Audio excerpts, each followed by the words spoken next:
isang mabayang paraan ng pagbabago na sinasabing natin dahilan upang makabalik ang demokrasya sa bansa at pagkakatalaga ng bagong pamunuan sa pamahalaan sa Pilipinas. Isa sa mga kinikilalang bayani ng Edsa 1986 People Power Revolution ay kasama natin ngayon. Isang mababatas na hindi na natin kailangan pakilala sapagkat tanyag na sa kanyang nagawa si Teodoro ng Ponce. Nagpili po si Dr. Feliece Yeban ng Philippine University at si Professor Richard Heydarian, ang ating kaibigan Ilocano na ama ay Iranian. Isa po sa madalas natin napapanood sa television at napabasa sa mga pahayagan sa buong country. Isa siya sa mga dalubhasa sa larangan ng pandaigdigang issue at usapin. Mamaya makakasama natin si Bishop Teodoro Bacani Jr., isa sa mga may akda ng 1987 Constitution. Today also marks the Philippine Constitution Day. Yung konstitusyon ng mga nakalipas na panahon. Baka po sakaling dumating si Joel Palacios na may akda ng libro. Ito po ay tungkol sa Edsa Revolution. So, may katutunan pa ba ang Edsa? Bukod sa masakit na dulita ng dulot ng haba ng traffic sa Edsa, may ibang katutunan nito. Ang sabi ng 6 o'clock news as early as the late 1980s, Edsa, kalsada na lakbat. So let's start. Mr. Senator, do you see any relevance in celebrating the 30th anniversary of Edsa People Power 1? Personally, I don't think the meaning of that event in 1986 is being practiced today. It was an accidental event in the history of the country. It inspired many people, but I don't think the people who took power in that period, as well as Dr. Paro, really understood the meaning of the event and the notion of the spirit that went with it when we participated in that effort in order to bring back electoral democracy in the country. So, I don't think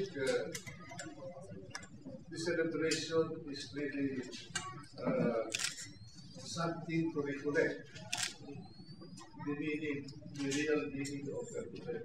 Second, to us, who participated in that event and who really stood up to lay our lives on the line in order to achieve what we envisioned then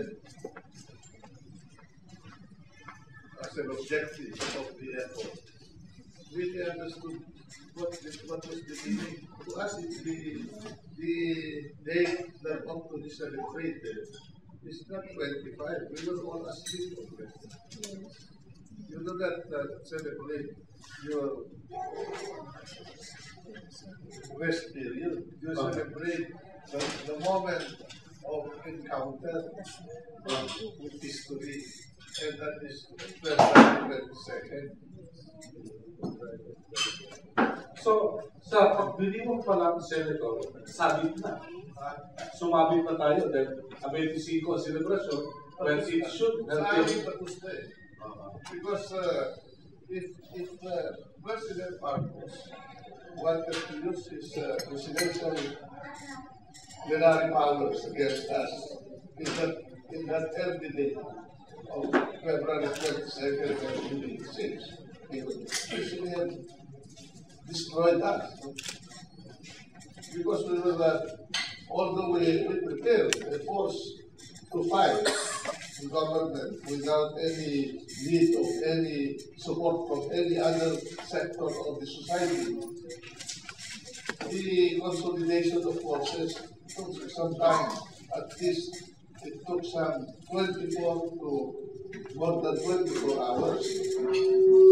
But the hesitation vacillation, to be or not to be, made the difference. Or was that call from somebody outside the country made the difference? Yung po bang tawag ng isang banyaga to cut and cut clean? Sa tingin po ba nila? That is already much later. In fact, Bosworth, Ambassador Bosworth, when I called him for the first time about 3 o'clock in the afternoon of February 22nd, 1986, was a little bit arrogant. No? And he told me, you know, Mr. Secretary said, Mr. Minister, the policy of the United States is to abhor violence like this. And he said, I'm not asking you for anything. I'm just telling you, Mr. Ambassador, to notify your government that we are going to withdraw our allegiance from the incumbent president. And we are not asking you for support.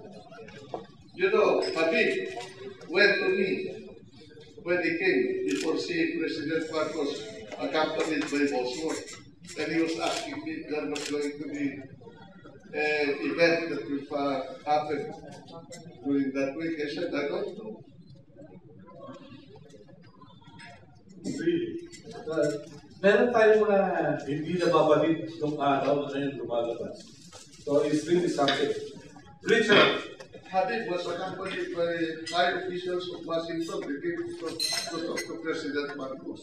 and this was on what day? I think he arrived here, if I'm not mistaken, on a Wednesday or a Thursday. And he left that Saturday. Really? Yes. So he was there. He was here. He was dealing with Ponce. They were working out an agreement for a coalition government with the liberals. With the group of Unido, rather. Oo. So exciting pala yung mga panahon yan, Mr. Senator. Nobody knew what we were doing. Nobody knew. Has anybody ever thought or asked this question? Why this event happened at Edsa? And not in Luneta or Plaza Miranda as traditionally done in other previous events? Why was it at Edsa? Because somebody made the decision that we would not be done to challenge. Really? That's why it was the event center at Edsa. Who was that? Sorry, Aquilos? The Aquilos? The Unidos? No. It was the decision of the land. So it was Because we did not anticipate. We prepared with no anticipation of any support. We were ready to lay our lives. In fact, General Barbadero, who was the MP Brigade. he was that brigade, numbering about 3,000, I think. He was at the back of my office in the capital Hidalgo. He was the first one that I called. When I arrived in the Hidalgo, they told me, General, we are going to do this. We are prepared for combat. If you move, it will be too difficult not to shoot back. So just control the perimeter. We will not move and stay here. Really? Yeah. How long did it take for them, General? But this one is still alive. Yes. He was the next one that I called. Really? How long did it take for them, Lieutenant General Fidel Ramos, to decide to join you? Well, when I left house, it was Noe Wong, who was then, I think he was a major or a captain at that time of the Constabulary. Yes. It was the man who told me, sir, why don't you call General Ramos? he might want to join us. And so I told him, call him. And so I was preparing my things, putting them in my knapsack to send to Aguinaldo. So when he came to the port and we talked, I said, I'm going to join my men, Captain Aguinaldo. I wonder if you wish to join us. And then there were women, I think this was a group of women who were asking you to also to resign. And then said, I cannot talk now. So he went to another one and said, I will join you, sir, but I'll just dispose of some people here. So it's not just immediately he said, okay, that's very nice. So Habib was here on a Wednesday, and that was February 19, and he left on the 22nd. Yes. You know, they discovered our Plot. blood to save blood. On a Wednesday, it was one member of the RAB.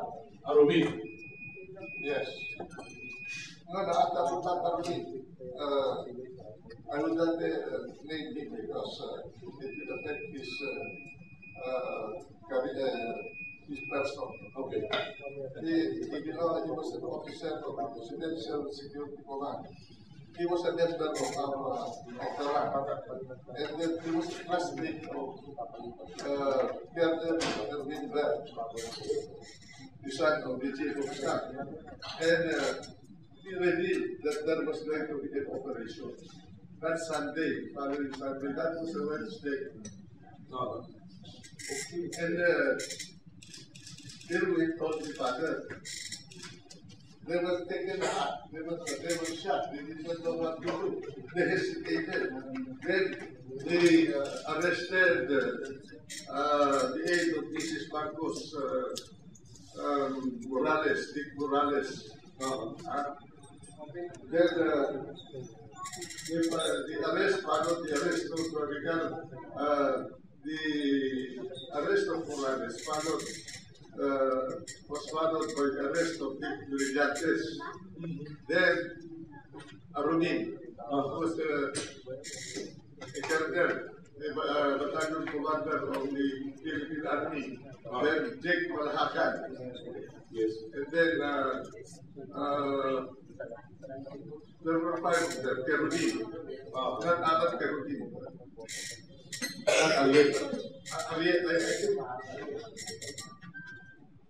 Who is the marine officer? Alan Kerudin. Okay. The father of the man who became a lady lawyer from UP. Anyway, they investigated this. They held them on Wednesday night, then Thursday night. They did not move. The President Marcos did not believe that there was such a thing. Then Friday, I think President Marcos was proclaimed either Wednesday or Thursday, and that's sure now. Okay. Then they issued a warrant to arrest all the members of the RAN. They did not include me. But since I was the designated head of the organization, when they went to, we decided to go to Campaginal, I had to be the first one to go there. I will not abandon, I did not abandon my men. And I was ready to give up my life. No turning back. Okay. So that's the one portion we did not. Then at 3:30 in the afternoon, I was called by Father Efren Datu of Radio Veritas. Okay. And at that moment, I already announced that we were withdrawing our allegiance from the President of the Philippines. That was the news that was heard by Cory in Cebu. They were having a meeting for civil disobedience. And they were on their way to Mindanao because they abandoned Manila already, because they've given up, because Marcos was already proclaimed.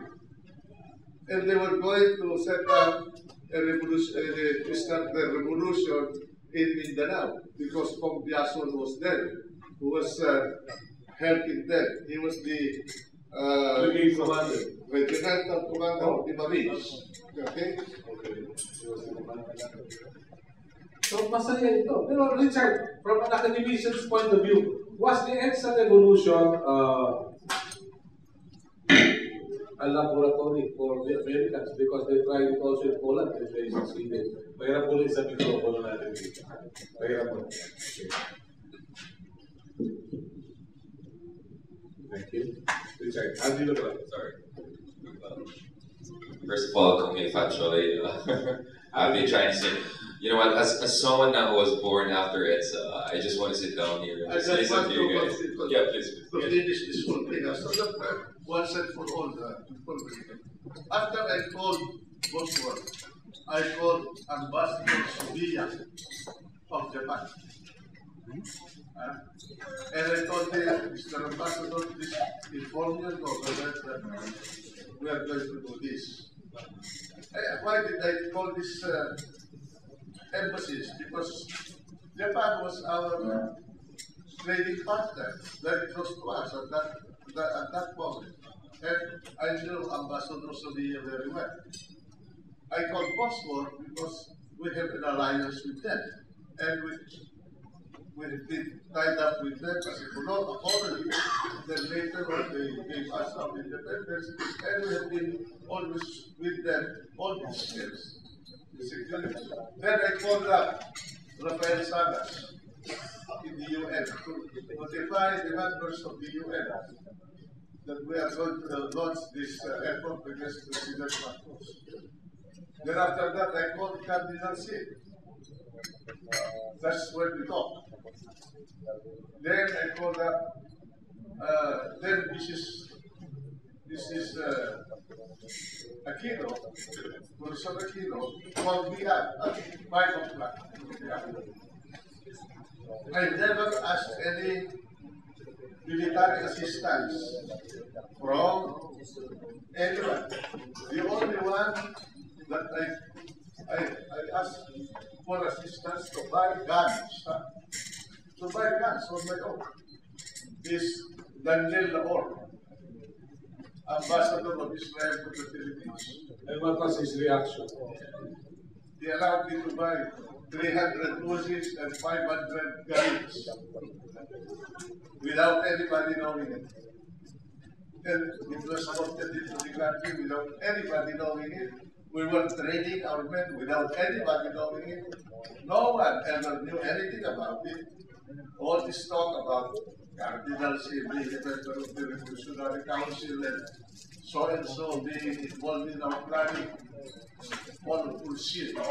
Really? Before you see okay, because we never had any record of these things. Everything was done by memory.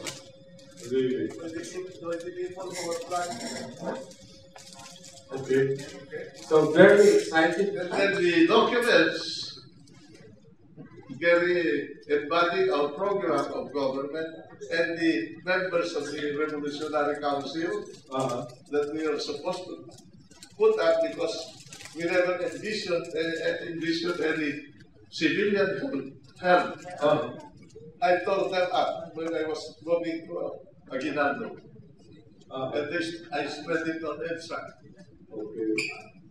So, yun ang wait. So, meron parang nabilit baril mula sa Israel. So, you bought guns from Israel. You bought guns really. Hindi ho kayo bibili ng baril ngayon? We do not buy weapons or I don't think guns anymore. Okay. Anyway, yeah, Richard. Yes. From an objective point of view, if you look at what happened at Edsa. Well, I don't have first-hand information like the good senator here. But I mean, first of all, when you look at the Edsa Revolution, it was a world historical event because immediately after the Edsa Revolution, you had people power, not only in Europe, in the case of Berlin, walls crashed in 1989, but in Taiwan, in Korea, in Argentina. So over the next years, from 1986 to 1989, all sorts of different countries go through democratic transition. So we set the tone. And of course, it was an accidental revolution. I imagine that. But the fact that Marcos was correction. Right. It was Poland who started people power. We should not forget Poland, Walensky. Sure, the solidarity movement. Yes, Yes. of course. But going to that, nonetheless, it was in 1989 that actually you had the collapse of the Berlin Wall. Nonetheless, it is correct that the solidarity movement in Poland played an important role in inspiring Eastern European movements. But we were the first country that, through peaceful means, removed a But dictator. they did it differently. In Poland, there was no military component. It was the labor force that was the main force they used for that purpose. In the Philippines, although many will dispute this, the one that induced the people power was the effort of the ramp. Because that Saturday there were no people in the streets between Grane and Hidalgo. Then the ones that came first into the scene were the members of my companies. They were there to protect me. About 1,000 of them, I think. And then later on, up to the following morning, there were not much people there.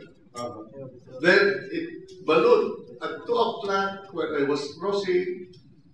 I think it was between 1 and 2 o'clock in the afternoon of Sunday, when I was crossing from Aguinaldo to join General Ramos At Kramen. at Crane.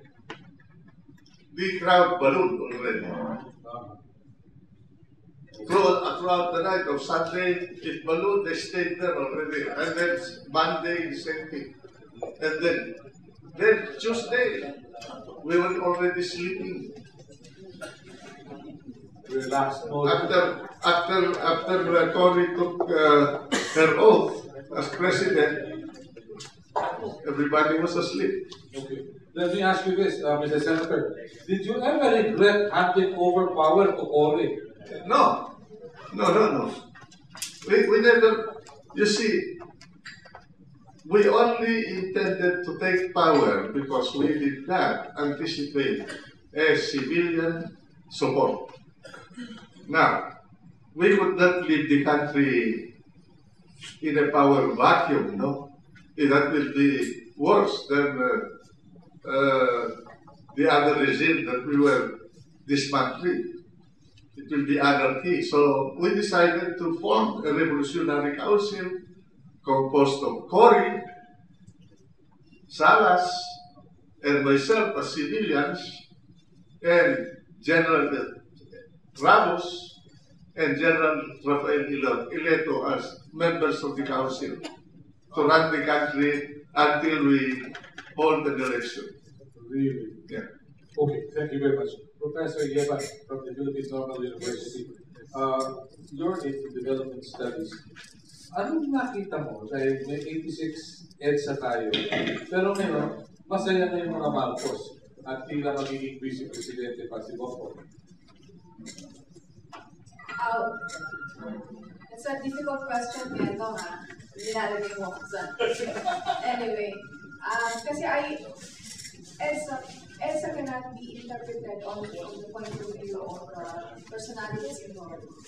While that is a crucial element, but like the good senator here says that in the first place, they were not anticipating civilian support. But EDSA eventually became a revolution by the people. So we also have to understand EDSA from the way the people understood EDSA. Now, the problem now is our curriculum, our schools, failed to pass on to this generation how people in 1986 viewed Edsa. That's why the possibility of a Marcos becoming vice president and eventually, who knows, be president is really a possibility. Okay. Now the problem here is, how do we really see Edsa? First, we have to resurrect the spirit of Edsa. Second, we have to reinvent the spirit of Edsa. Actually, we don't know anymore the spirit of Edsa, except that it's a place where people went in 1986 to depose a dictator. But now look at, you ask ordinary people, you ask even our kids in school, they don't understand anymore how important Edsa was to the Philippine society at the time. So if you ask me, this is a bigger issue rather than just remembering Edsa. We have to go back to really resurrecting, and second, reinventing. If you ask the university students, they just see it as being anti-government. But from the point of view of development, the more important thing now is to reimagine how the Philippines will be like, or what the Philippines will be like, say, in 20 or 30 years. Meaning to say, we have to use Edsa to imagine our future. But that's a tall order if we just look at it from one set of point of view. We have to resurrect again and raise them. Okay. Mr. Senator, isang bagay sinasabi, we were on the way to progress, but it was the coup attempt that kept development from being lax. That's far from it. We saw a lot of the problems that would come after all the installation of Cory Aquino. To be fair, as we are experiencing it now, why are we so unhappy about present events in spite of the so-called economic growth and progress of the country with all of these high-rise buildings as a benchmark? You know, that is not, those are physical signs of investments done. But to build a nation, you have first to build its strength, secure its strength, and then its economic strength, and most especially at the bottom of these two is a political strength. Not these physical things. What telltale signs were there during the time of Tapatan? It started with the adoption of a revolutionary constitution that was not needed. I thought we were restoring, that is why we expressed our disappointment, because I thought we were restoring democracy, but whatever they may say, they restored dictatorship by consolidating all powers into one person. What's that? What is that kind of government? Is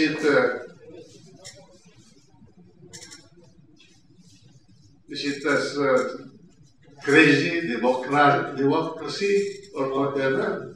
Okay.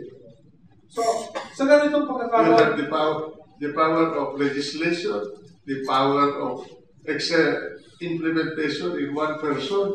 This world is law. okay. Arthur, I hope this time I'm not being interrupted. Okay, the point is, nonetheless, we were the first country who was able to peacefully dislodge a dictator. But there's a huge difference between us and Eastern European countries, because Marcos was an American ally, right? And we know, based on a careful study of the literature, that there was a debate within the Reagan administration how to respond. Maybe the CIA and the White House wanted to stick with the status quo, but we know that friends in the State Department were beginning to worry whether the Marcos administration was sustainable, and they were worried about the communist insurgency if the status quo did not change. And eventually, asked the White House to switch support to people who were involved in the Edsa.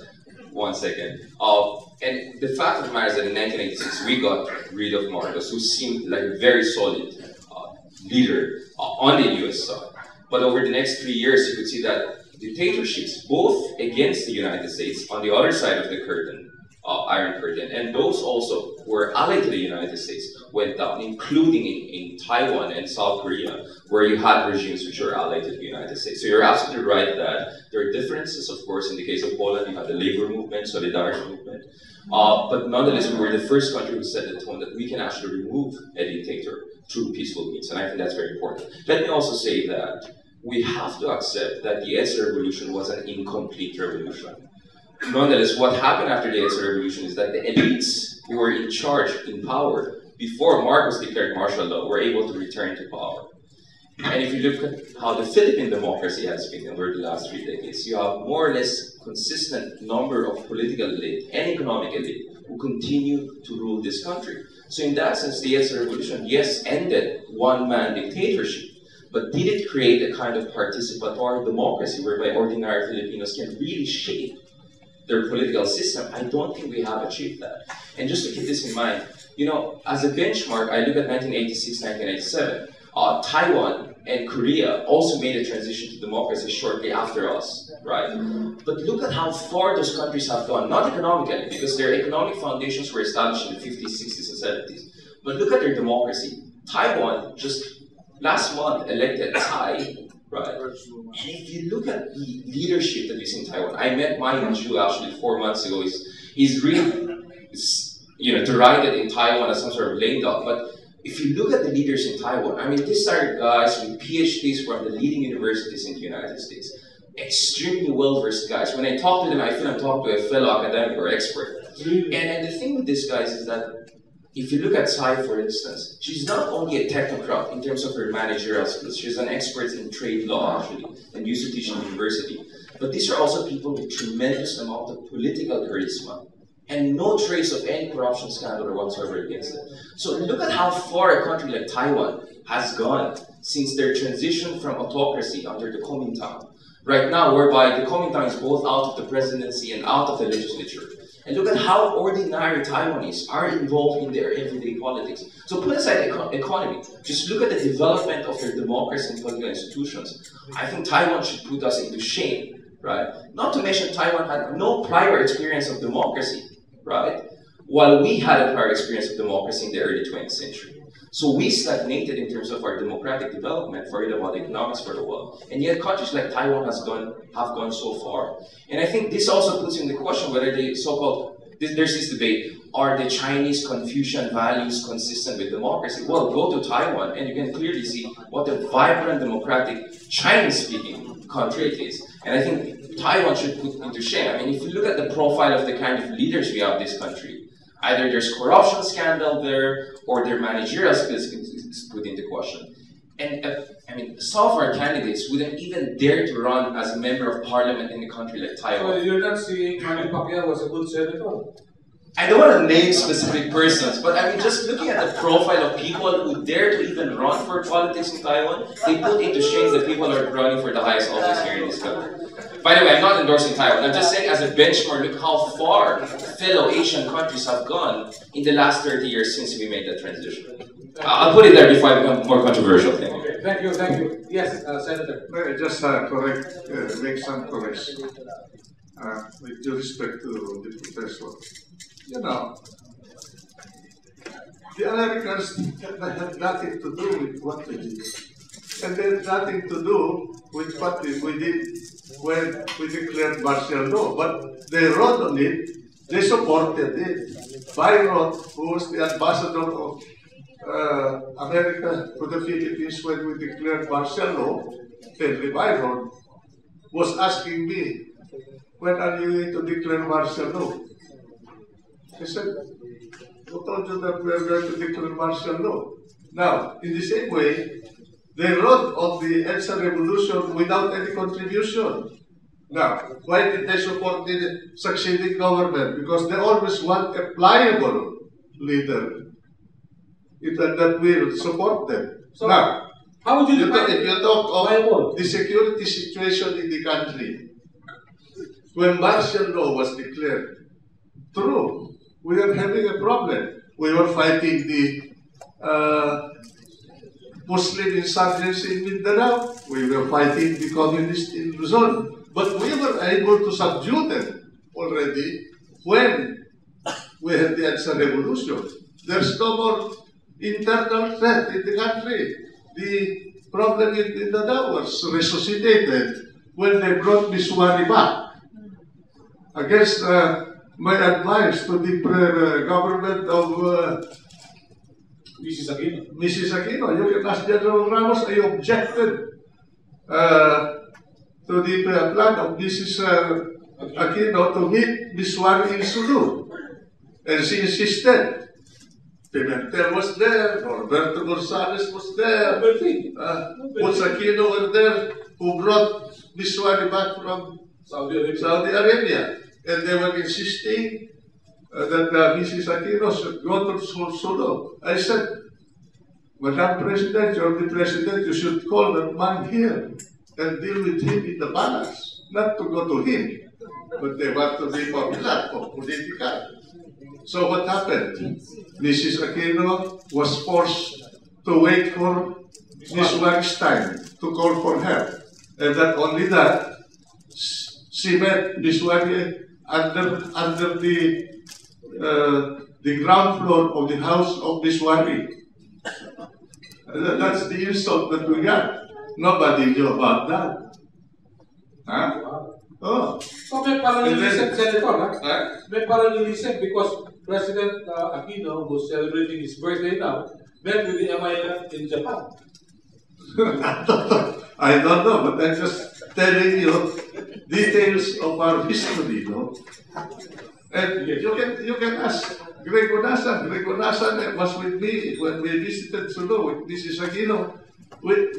Greg and I had to go to the house of Miswari in order to tell him that Mrs. Aquino was in Sulu sitting on her house and waiting to be called.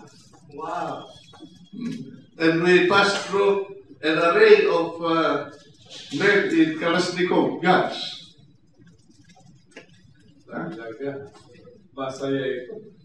Bigla tayo nag-History 101. Felice, your reaction to the efforts to bring peace by way I agree with the professor that the problem of this country is a problem of leadership. We do not have good leaders post-Marcos, except Eddie Ramos. He was trained as a leader. So you mean Erap was a popular man. Gloria was a good leader, but you know, the problem was the husband. Okay. So it would have been Now we have a president. Happy birthday, by the way, Mr. President. But we are discussing a country and not personalities. Yeah. Well, you cannot even select a wife. So you think it's a problem? I don't mind. Just stating the fact. There you go, ladies and gentlemen. Tuloy tayo sa ating discussion. Yung problem about leadership, sa division's point of view, how would you define a leader? What do you say about a man who cannot select a wife? Pili. It's very choosy. You may be choosing all the time, but the time is passing by. Okay. Well, a leader is someone who has 3 C's: competence, okay, character, and commitment. In the case of the Philippines, I agree with the Senator that if we don't have good leaders, political leaders in the country. I also agree with you, sir, that I think post Marcos president, I think President Ramos is to me is the best president because he was able to really make the more difficult decisions. Now the question now is, do we have good leaders now in our midst? My comment to that is this. I think he should have read Machiavelli before he became president. He said a leader must have virtue, he must always anticipate fortuna, and he must be prepared to act during necessita. And that is what happened to him when he was confronted with Baba Sapado. He did not know what to do, to decide. Either he was in a dilemma to save the lives of his men, like Obama, or to save his peace process. Now, he has to make a choice. A president will always make a choice. Every day of his time as a president, that is the function of a president, to make choices. Now, he chose the wrong side. He chose the peace process. He lost both. If he chose to save his men, he could have saved the peace process. That's in a nutshell what happened. But Senator, as they say, hindsight always offers a perfect vision. As a man who is trained to deal with critical situations, can easily make an assessment and do a decision. I'm not saying that he is always right, but at least percentage-wise, most of the time, he is nearly perfect. Really? So, is it also probable that he got the wrong advice? Huh? He got the wrong advice from his people? Well, you must be brighter than your advisors. That is expected, right? Okay. So that you can synthesize the advice. If you are more stupid than the advisors, you cannot synthesize. Okay.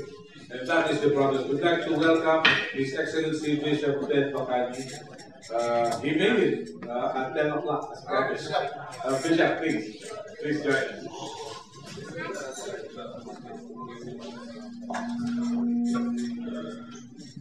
Tama-tama po yung dating ninyo. Dahil sa kayo po ay kasama sa Constitutional Commission. I would like to ask your views on I'd like to ask you about your opinions on what specific constitutional provisions that need to be changed today. It has been said by a lot of people that the Constitution needs some amendments, like to encourage more investments into the country. We should lift some restrictions about foreign ownership. How do you look at it, Bishop?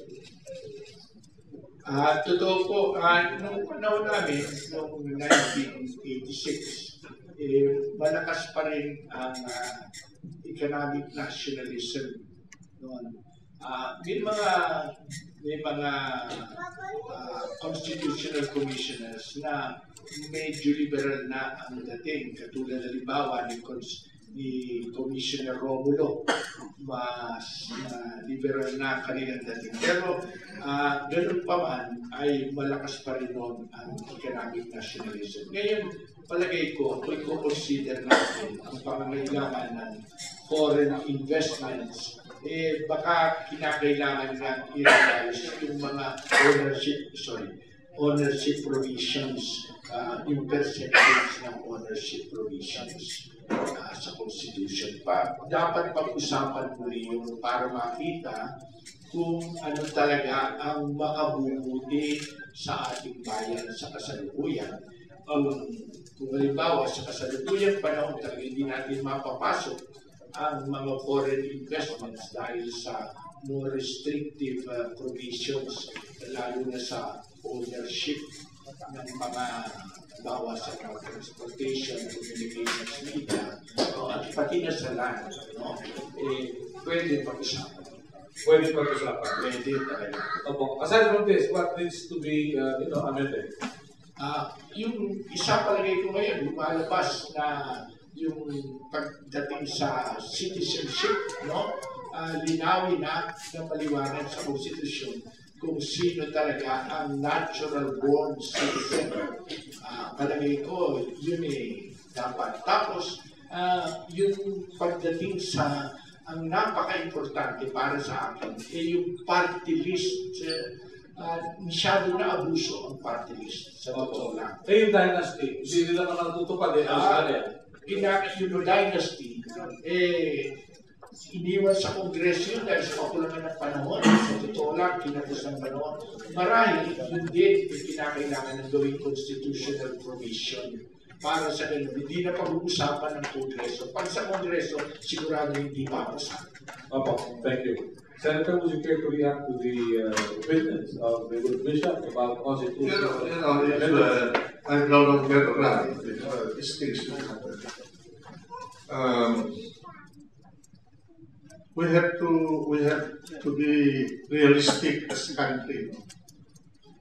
The present structure has been with us since the Americans came. A unitary government centralized in Manila. It's about time we revisit the total political structure of the country and recast it. Apart from the economic provisions that has been with us and has never brought us to progress, any progress. What can a leader with 6 years term accomplish? Nothing. It's just an exchange of. But in other countries, if you divide the head of state and the head of government, just like Japan, Singapore, Canada, all other countries in Europe, then you can have a good leader for 30 years and you can bring progress. The one running the government is the one that brings progress into the country, not the embodiment of the state, like a king, an emperor, or a chancellor, or whatever, or a president. As Juan said, the life of the law is not logic, it is experience. So we should study our experience and be realistic enough and courageous enough, both physically and morally, to change. Because we are not perfect. None is perfect in this world.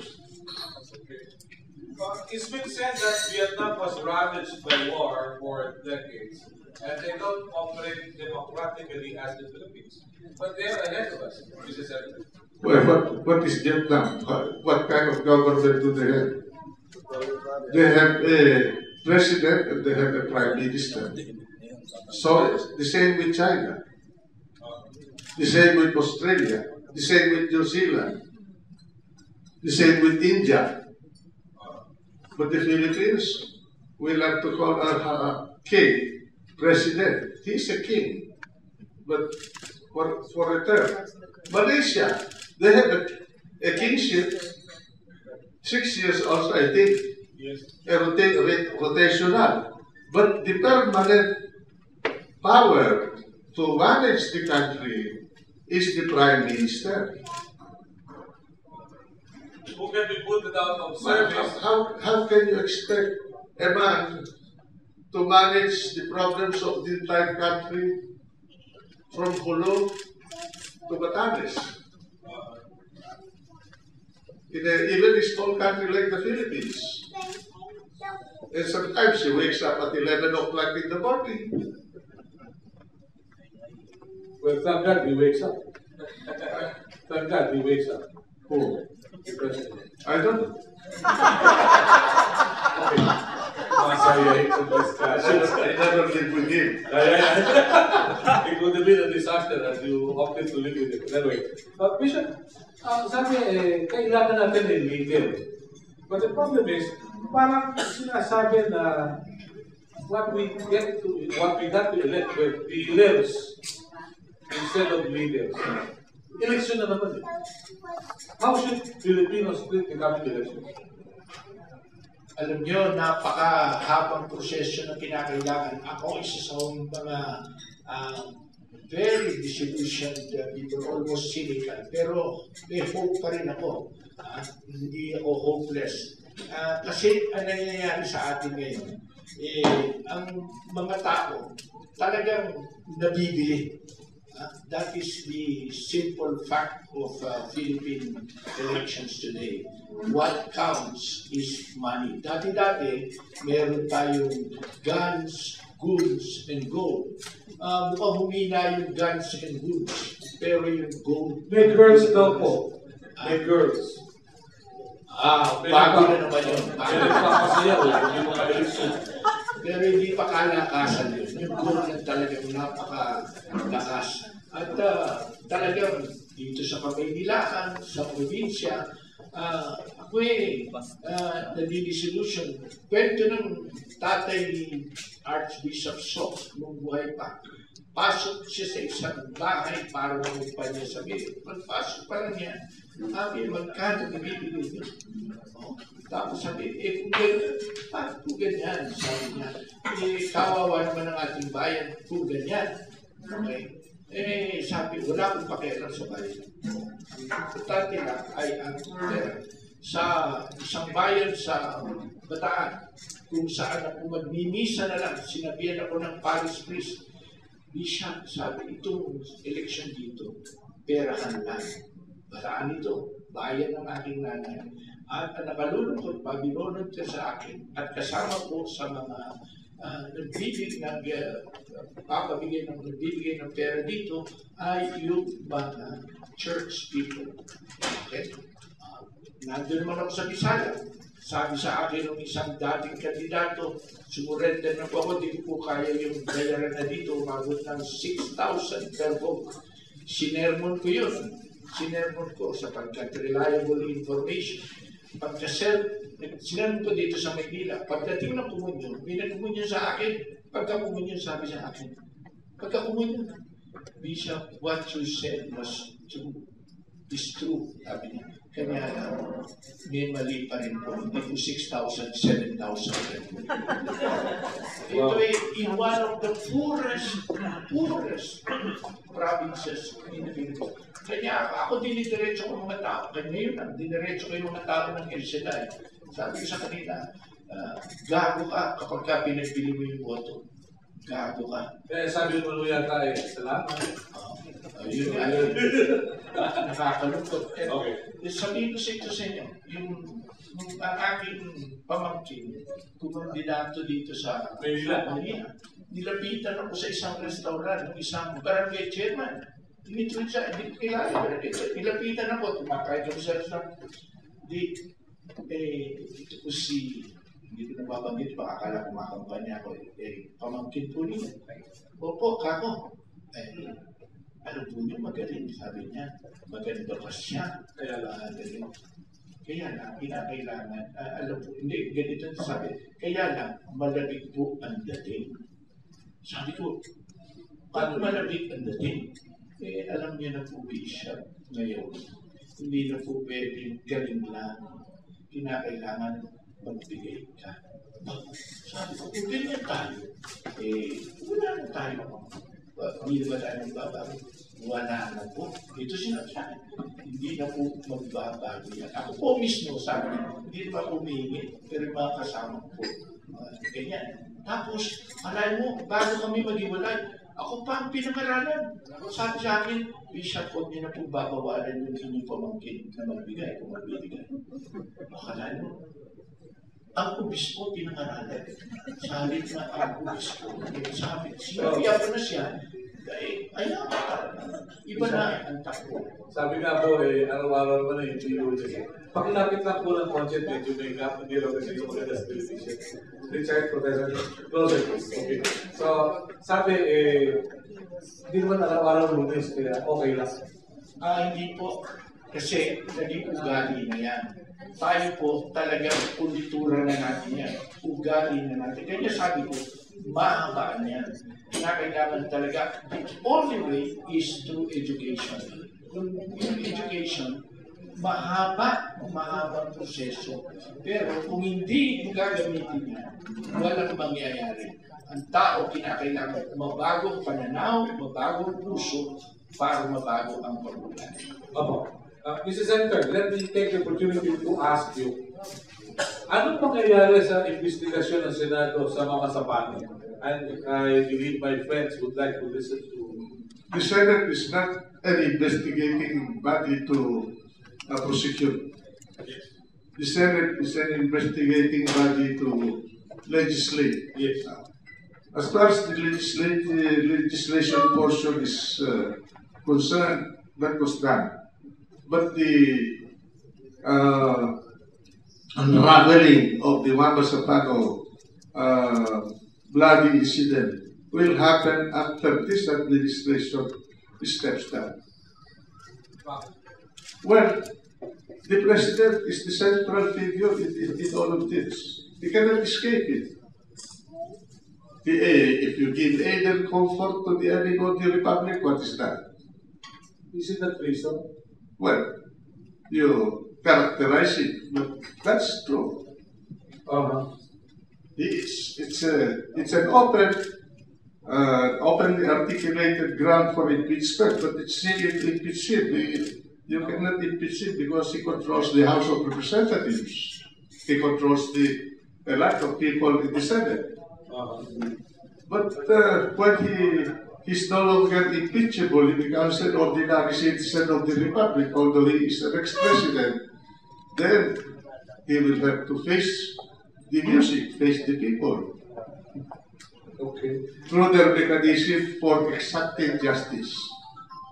Mr. Senator, did it ever appear in the inquiries made by the Senate that there were Americans during the Mama Zapata operation?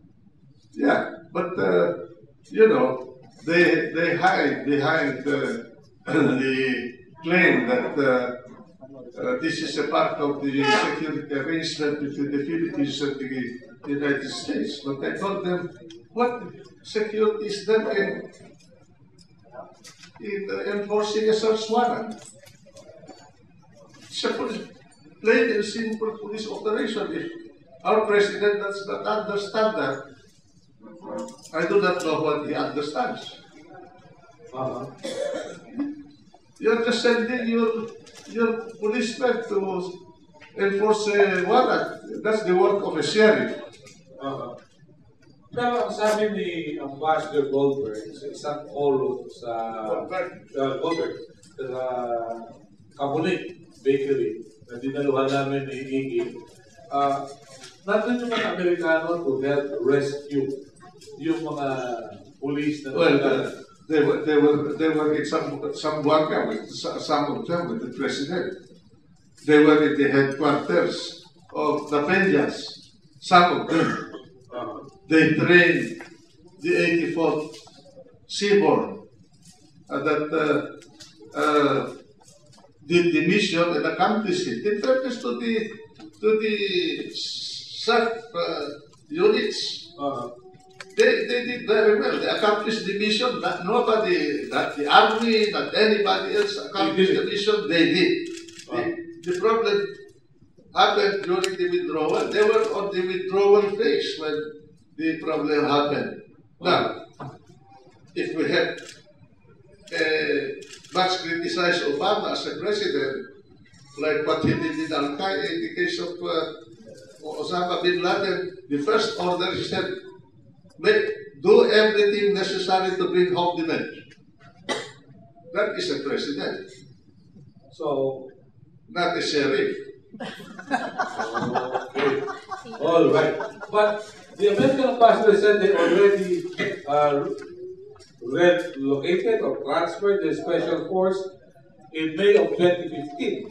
So I asked the ambassador, so the threat no longer exists in Mindanao. What is your assessment? Do you still face a threat in Mindanao? No. I welcome the presence of Americans in this country. And I must advise you people who will be left behind to stay close to America. You have no other choice. What is the breastfeeding that go home America? You want the Chinese to take you over tomorrow? They can take you over anytime. Who can stop them? Only Japan has the capacity to stop them. If at all, huh? If at all. Yes. Okay. All right. We'll open the floor. Can you stop them? They are already far away from their homeland. They are now in the center of the South China Sea. The Philippine Sea. What is the meaning of that? They're pointing a dagger to Australia, New Zealand, with that radius around. Okay. It's good that we have Japan up north.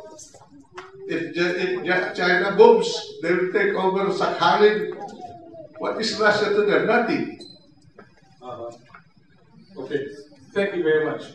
We'll open the floor to our friends from the media. Please state your name and go directly to the question. No privileged speeches, no opinions. So can we start? By the way, it has been confirmed that former Ambassador Royce has passed away at 8 o'clock this morning due to cardiac arrest. So that's the latest. So he will not be disqualified because COMELEC says he should personally bring his letter of withdrawal to the COMELEC. Yeah. So he cannot be taken away from this because he has died already. I don't know about the COMELEC, but that's another topic. Yes, please. Questions?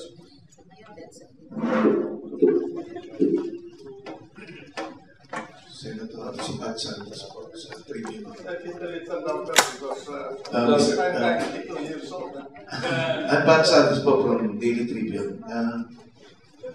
Yung nakaraang pong mamasapano reopening Senate hearing, we were expecting new thing na lalabas po. And surprisingly, wala po yata lumabas na bombshell na. I have a new old evidence. The evidence was in front of these people, but they did not analyze it. I can use that evidence to send people to jail. I'm telling you. Ano po yung nakita niyo ba talaga yung matibay na batayan na dapat buksan talaga po yun?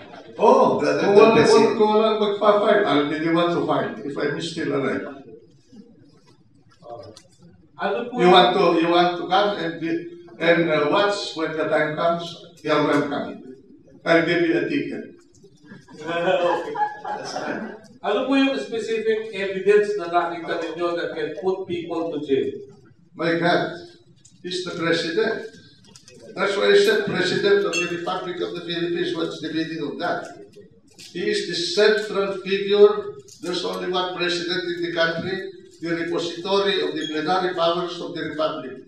Whether you call it Commander-in-Chief, TAPCA, Chief Executive, President, Chief Head of Government, Head of State, he has all those powers. He's the only one who can save those people. He's the only one who can command anybody in the military and in police and the entire bureaucracy. You were also once a justice secretary. Secretary de Lima during her time said there is no chain of command. Who is that? Justice secretary. Who is that? Wala raw chain of command sa police. How about being a chief executive or being president? I ask her, ask her, Madam Secretary of Justice, use your head.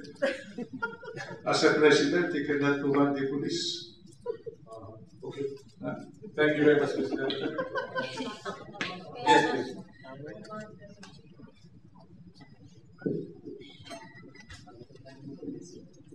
Test Ramiro po. This is addressed to the good senator.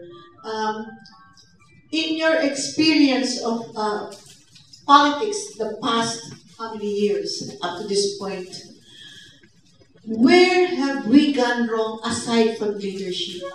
What kind of a people are we as Filipinos? We went wrong all the time. We went through We went wrong all the time. all the time. Yeah. Was there ever a time Because we went every election, the next president changes all the things that the previous president did.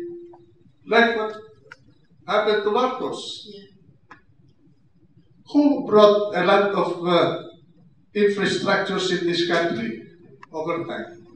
He accomplished much because he stayed in power for 20 years.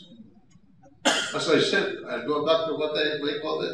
What can a person do for the country for 6 years? So you're You suggesting study the history of Europe. You study the history of other nations. The permanency of the government in place and the policies that that government does for the country, especially in the field of political stability, economic progress, and security, equals the progress of the nation. would you be willing? Like Japan. Oh. Yeah, would you be willing, sir, to propose that as an amendment to the Constitution? Yes.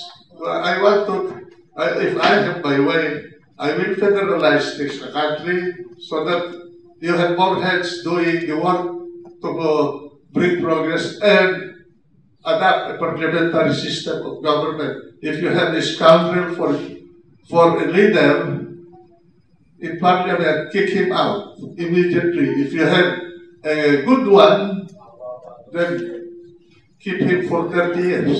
Yes.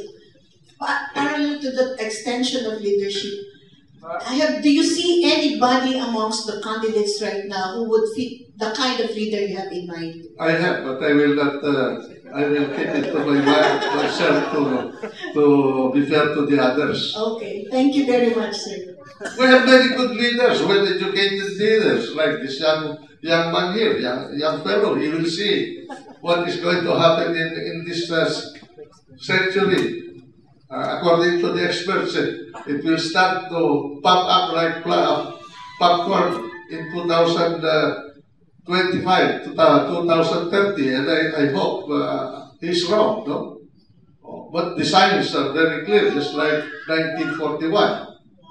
How many of you were alive in 1941? Bishop, how old were you at that time? 1 year old. 1 year old. Again, you can feel it. It's the same thing. The tension is building like a low pressure area in the Pacific. Okay. Mayroon po bang dapat baguhin sa definition ng batas sa political party? Dahil yung political parties natin ngayon, We have to, political parties are unlike here in this country, are unlike those of America and other countries. You say I'm a liberal. That is not the meaning of I'm a liberal is not the same as I am a Democrat or a Republican. Because the liberals today will become una tomorrow. una. Yes. Okay. So, Right now they're jumping ships. talaga. Bishop, from your point of view, what is wrong with the kind of laws we have about political parties? We should go back to the 1935 system. Ako po, ibang pananaw ko, kinakailangan ang mga partido babawalan ang lipat at least during one term, gano'n, bawal kang lumipat pagka mag-eleksyon ngayon, no? Kung ikaw ay liberal, hindi ka pwede lulus sa nasyonalista. Kung pagkatapos kang bahala, ay gusto mong lumipat Then, kung malayo pa rin siya, pwede kang palipatin. Pero kinakailangan merong sistema na gano'n. Hindi ka pwedeng lumipat na either immediately after the victory of a party, no, or somebody whom you favor, no, or else just before the election day. Kasi kinakailangan principle ng paglipat mo. Meron kang pagbabago ng iyong ideolohiya. Kung hindi ka nagbabago, ngayon, sa kasalukuyan, sabi nga ni Senator, ang mga political parties are simply vehicles of personal ambition and personal convenience. Beyond that, kanya, pwede palitan bukas ang party. Magsuswear. That is swearing in vain. Talaga. Laban sa Ten Commandments yan. Susumpa ka. Wala ka naman talagang paninindigan doon sa sinusumpaan mo. Kundi ang interest mo lang is kanya kinakailangan. Meron talagang ideological change. Sinasabi ni Senator, pag Democrat ka, meron kang mga policies, mga liberal policies na gusto mong ipairan. Kung ikaw ay Republican, meron kang conservative policies na gusto mong ipairan. Opo. Yes. Opo. So, paano ngayon yan? Sapagkat palipat-lipat ang mga tao sa partido from one party to another. Yun nga po, dapat hindi papayagan yun na palipat-lipat. Kinakailangan magkaroon ng restrictions sa paglipat para sa ganun, masiguro na ang paglipat hindi dahil lamang para ikaw ay mapaboran nung nakapwesto na o kaya para ikaw ay mahalal dun sa panig ng isang malakas na. Yun sana kinakailangan magkaroon ng restriction sa paglipat. Thank you. Professor Yeban, palagay ko, Father, more plataforma ang kulang. Hindi lamang po usapin siya ng palipat-lipat, pero pagkakaiba ba ang plataforma nila? Wala din naman. Nag-iiba lang ng personality. So, ang kailangan natin, una, ang failure ng ating bansa at the moment is wala tayong synaptic vision of the country. We don't have leaders. Our leaders have failed to inspire a common vision for the country. Hindi yun clear. Okay? Second, ang pagbabago kasi mula sa taas at baba. Kailangan parang bibingka.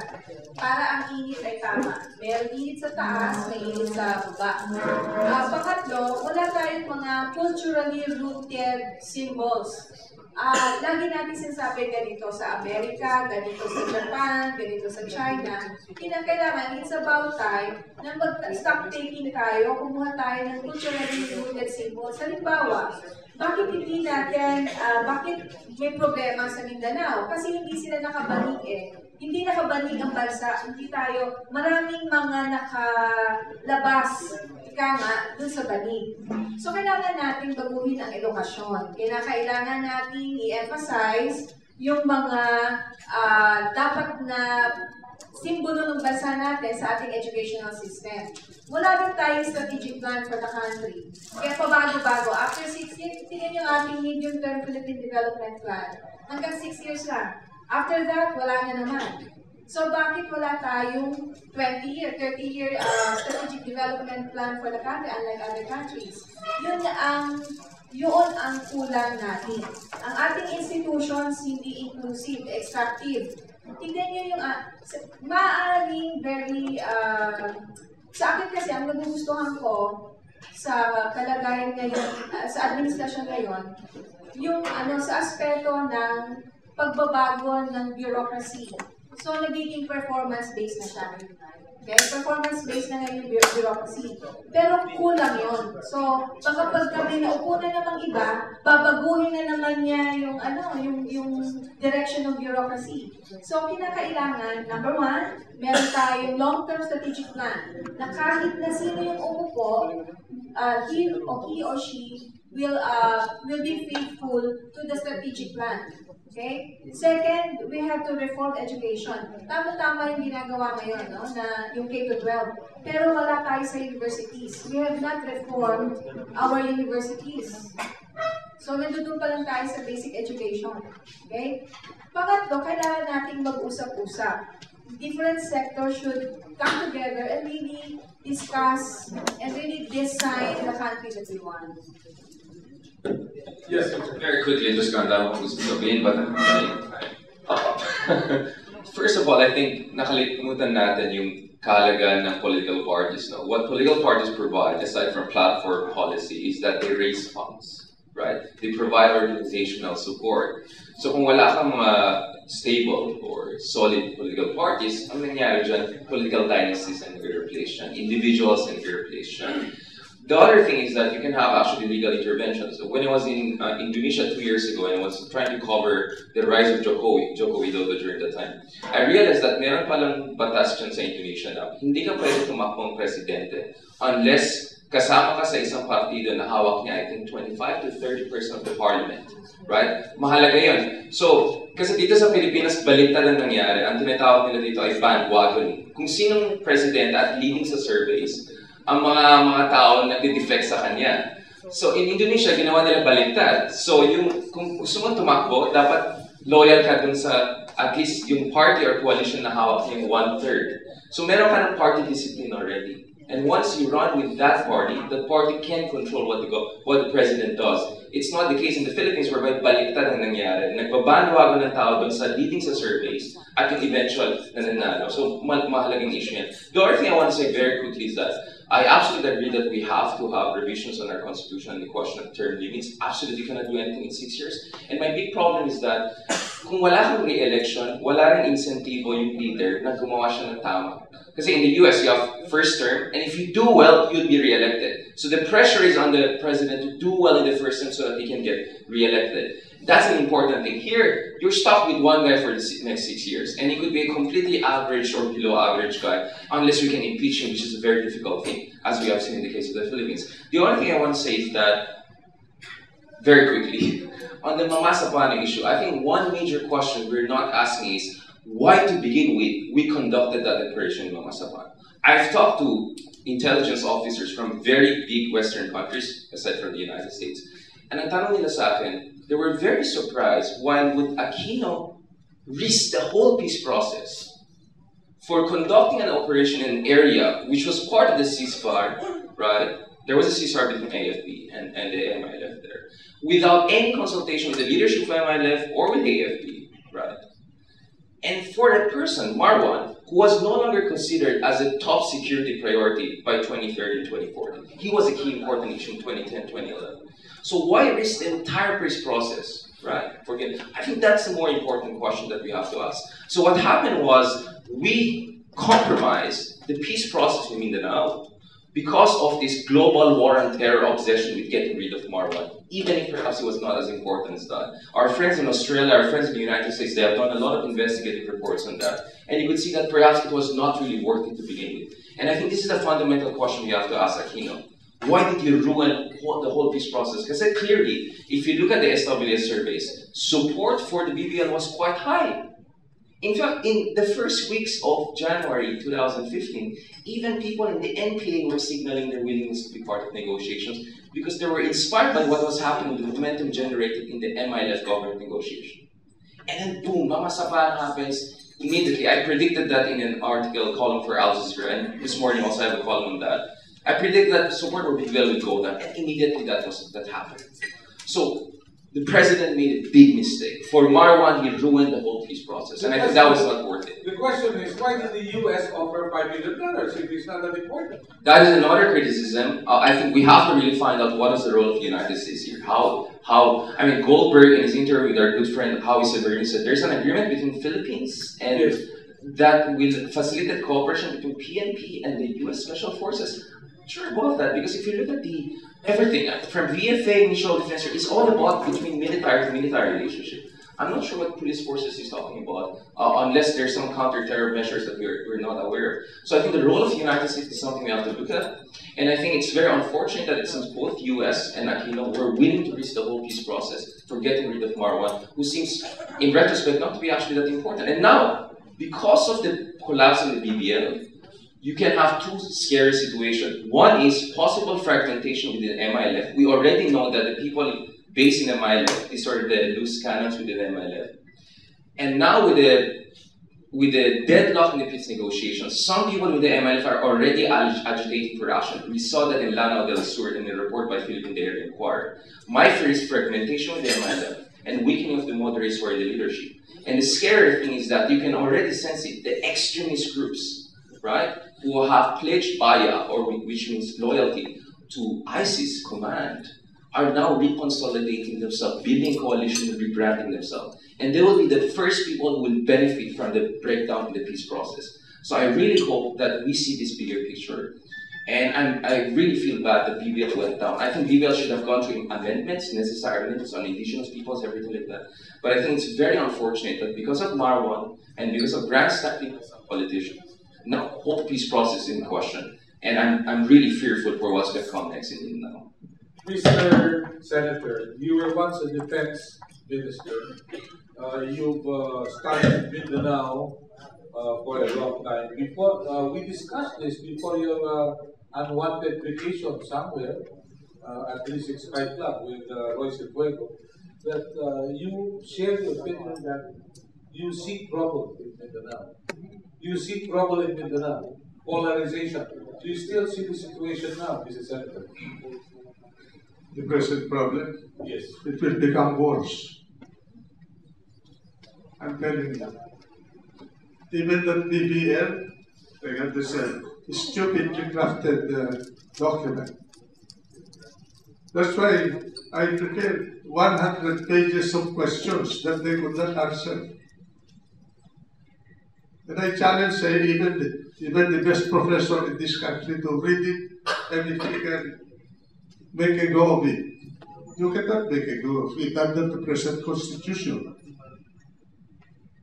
I just raised one question and it stopped every proceeding in the Senate. Is this a local bill or a bill of general application? That's a very fundamental idea, but none ever thought about it. Is it a basic? It has to be approved by the House first before it can be discussed or acted upon in the Senate.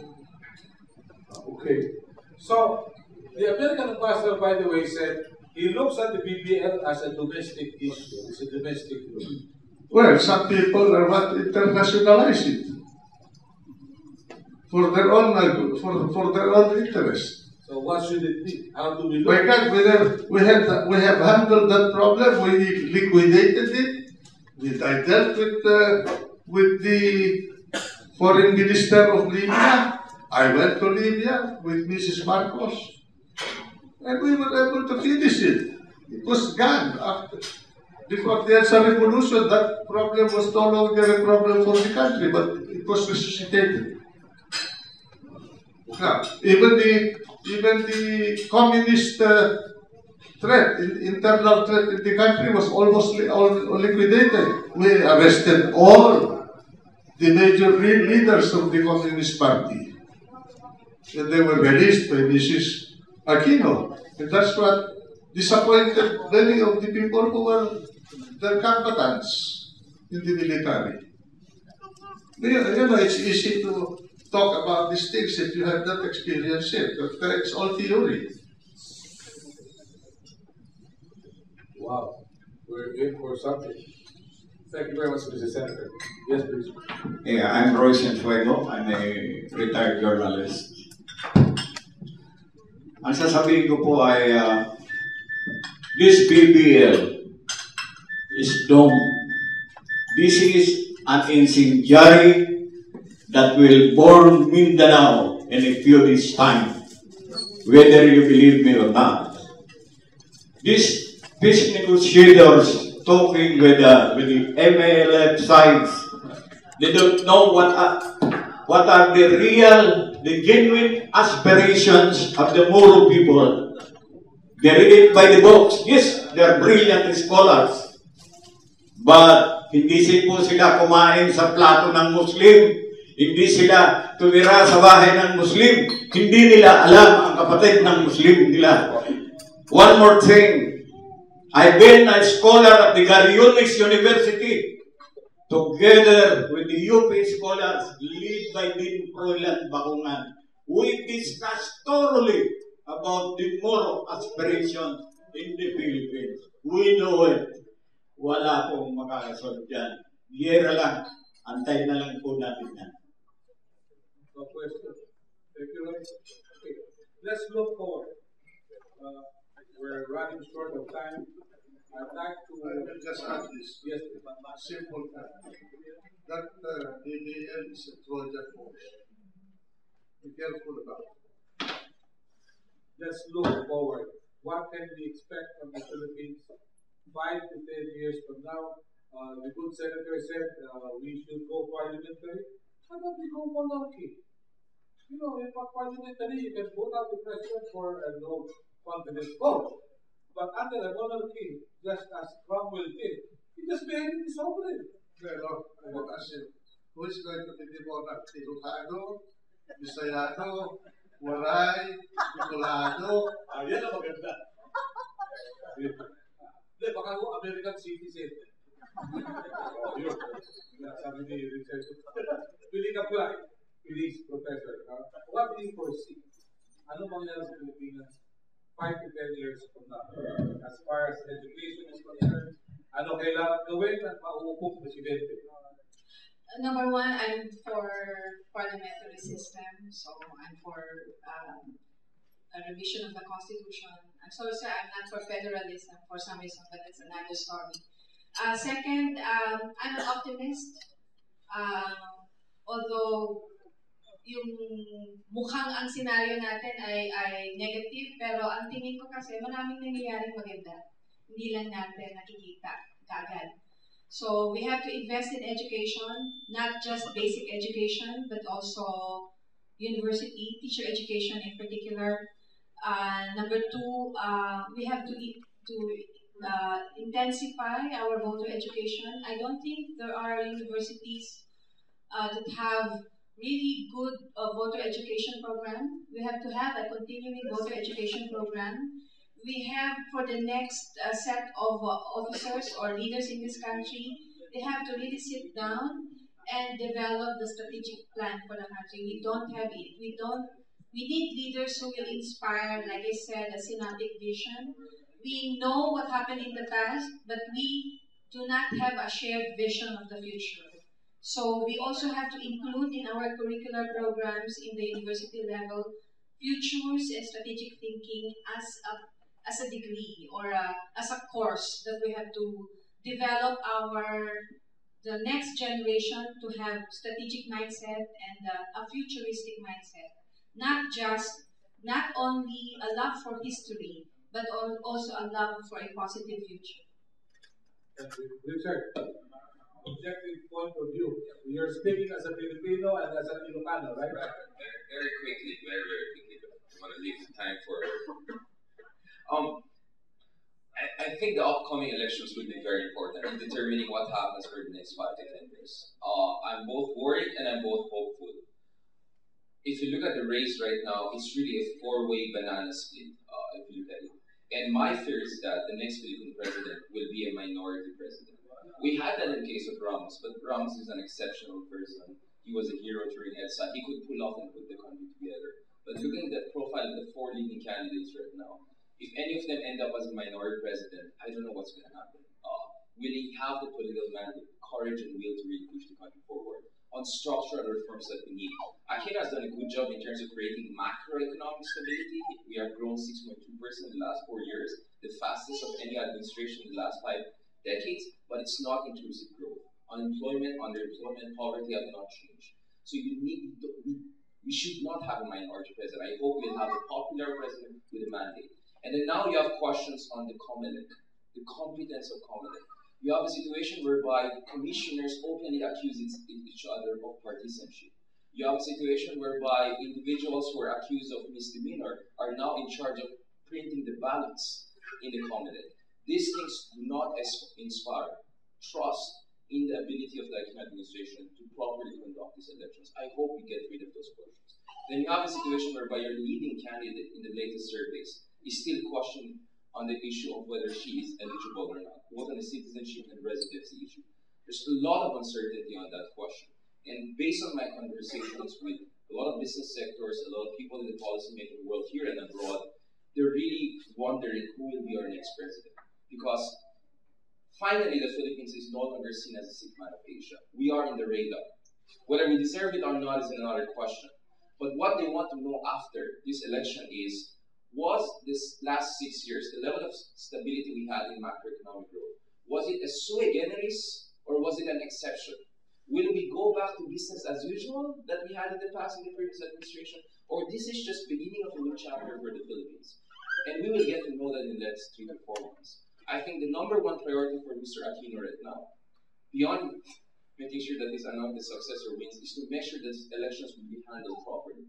Because I fear that you could have sour losers in these elections. And one of the candidates actually openly threatened a people power if you lose this, under questionable circumstances. And this does not inspire confidence. I hope we get the elections right, and I hope that we elect the right leader who is not a minority leader. Then I'm really hopeful for the Philippines. Otherwise, my CV is ready.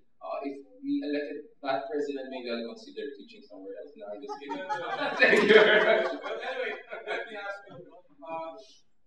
In some countries, it's been said that elections are decided by the 3 A's. I just want to mention the country.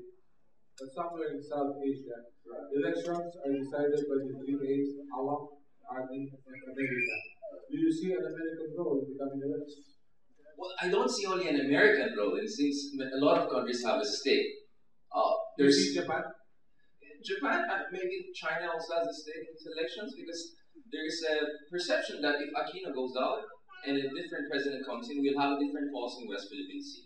And I've told our friends, with the level of consciousness in this country over the West Philippines at these speeds, with the level of anti-China sentiment in this country, the next president will not have tremendous amount of room for maneuver. And we have to make sure that he will not be tagged as GMA 2.0.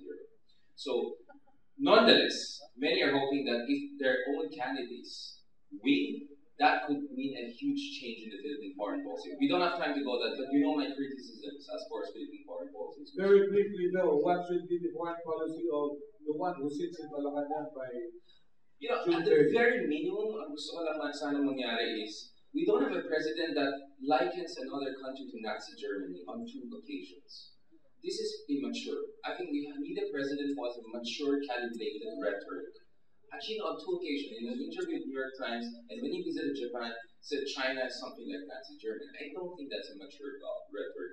The other thing is this: as much as I support our legal arbitration in The Hague, and we have no time to go to the details, I hope that we also do our assignment on the ground. Kasi kung titignan mo yung mga tao natin dyan sa Pag-asa at Second Promotion, yung mga facilities natin dyan, tapos kumpara mo dun sa facilities ng mga Vietnamese, Taiwanese, Malaysians, and the Chinese, just ko, kawawa yung mga tao natin dyan in an event of contingency. So marami tayong rhetoric on anti-China, all of these court proceedings, but we're not maintaining and strengthening our position on the ground. So I hope yung next president natin, whoever it will be, they will really fight for us on the ground, not only in some court. Well, the reason why the Chinese is not invaded ship is Tapatan sa Teodoro. That's not I heard. Bishop, seriously looking, what do we need in the Philippines? What ought to be a program, a viable program of the next president? Una, talagang kinakailangan natin ang isang leader na credible. Nahihirapan tayo ngayon sa tinitingnan ko po yung roster ng mga kandidato. Sa totoo lang, mahirap. Yung pang baka posible pa na may credible leader, pinagdududahan naman ang kanyang loyalty o kanyang citizenship pa. Pero yung mga natitira, hindi ako po, patawarin naman ako. Sabi nga ng isang palit, we are getting the candidates we deserve. Sabi, ngayon pa lang. Kanya, ang tingin ko ganito, itong sa ating bayan, very crucial po itong election na ito. Bakit? Sapagkat pag ang nanalo dito, talagang hindi karapatan, hindi makagagaling sa ating bayan. We will go to the dogs again. Okay? And matututo tayo, bandang huli, sabihin natin, talaga palang balik. Kaya napaka-crucial ng mga kabataan ngayon, kahit na si Chairman Bautista, sinabi na ang mga kabataan ang magiging decisive dito. Kaya yung social media din, as a means for election, napakahalaga po ngayong party ito sapagkat ang mga kabataan, social media ang ginagamit. Kaya ang pag-aasa ko nila ay ang mga kabataan. Bagay, baka mabigo pa rin ako. Natatanda ko si Joe, no? Sinabing maliwanag ko sa mga subsidista, sabi mo, our generation, sabi niya, is hopeless. We have to rely on your generation. Isang generation na nagdaan, I almost want to say, our generation is hopeless. You have to take over. Pero, may pag-asa. May pag-asa. Yung mga young people, kanya, yung education, tama po yung sinasabi ng professor, yung education, pati nasa on political education ng ating mga tao, maging hanggang sa college level. Maganda sana ginagawa ng PP sa atin, no? Maganda sana yung sinasabi na pang-eleksyon na pang-araw-araw pa yung education. Wala yung pang-araw-araw. Ang nangyari, education na pagkamalapit na eleksyon, hindi na ituloy. At sana naging malawakan. Yun po ang nakikita ko. Pagka hindi tayo nagalan ng tama dito na pakagalan, talagang mapapasama ating bayan at matatauhan tayo. Kaya mabuti ng matauhan na tayo, hindi na tayo dumaan sa stage niyo. Thank you, Bishop. Pero ang kasabihan po kasi, yung katapatan sa bansa is not just like a Rotary pin that you wear when you attend a Rotary Club meeting. Yung iyong citizenship is something that you will really treasure and not throw away for 1 or 2 or 3 reasons and take it back when you need it. Anyway, that's beside the point. That's not the issue today. Mr. Senator, how do you look at the country? Anong bansa po ang nakikita ninyo 5 to 10 years from now? Never. I will not be with you anymore in a few years. You will be with us. All I can say is, if we are not ready and willing to shuffle the entire deck, then for want of a better alternative, stick with America and pray for the country. That's all my advice to you this morning. Thank you very much. Any wish to the candidates? What should they have? Good luck and tell the people the truth. Thank you very much. With that, we bring to a close a special edition. We'd like to thank our friends from CNN Philippines, from Channel 5 and UNTV, and the members of the print media. We will pause for our traditional picture taking.